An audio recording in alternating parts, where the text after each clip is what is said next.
and off we go.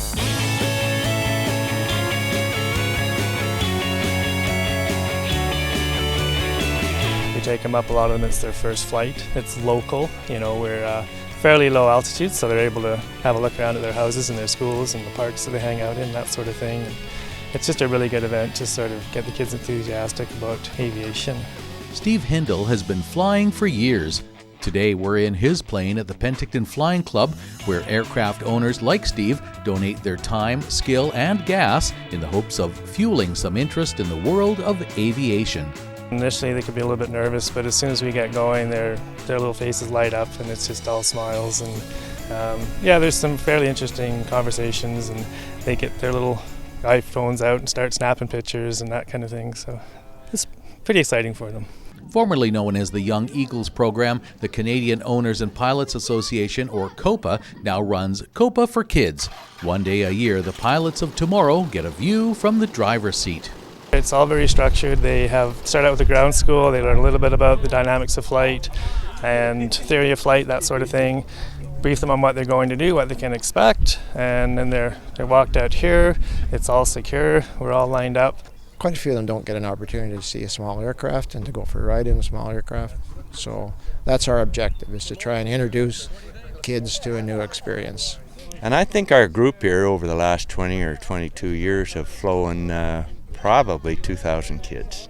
Well, I'm here with my grandson, do a little flying and that. He's been jazzed for weeks about it. I got to fly it by myself and got 2 times help, but then I did the rest all back to Summerland and back. I got to do the flap button. Pretty easy and fun. I think it's awesome that they're doing this. This is fantastic. It's great. We properly load them into the aircraft, make sure they're all snug, seatbelts are attached, and I'll introduce myself and kind of get a feel for where their mood is, if they're nervous or happy or whatnot.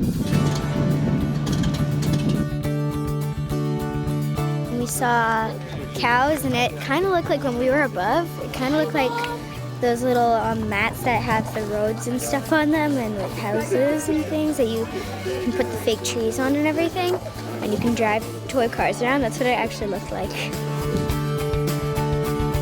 We're getting older, and it's nice to see some of the kids coming up younger and getting involved, and it keeps them busy. And I tell you, these air cadets, they're so enthusiastic. They're just really gung-ho and excited about getting their private pilot's license, and a lot of them go on to fly commercially. It's great. Herb Chapman says the sky is the limit for these kids and recalls one 14-year-old girl who took this free program. And she jumped out of the airplane, ran over, said, "Dad, I'm going to get my license." A year later, she had her license, and then she was 15. She didn't have a driver's license, and she had her pilot's license. Private aviation is kind of on the down, but to get up in the air and really do it, the idea is to give them a window into what aviation is about and try and promote private aviation. And it's working. Okay, girls. How was that?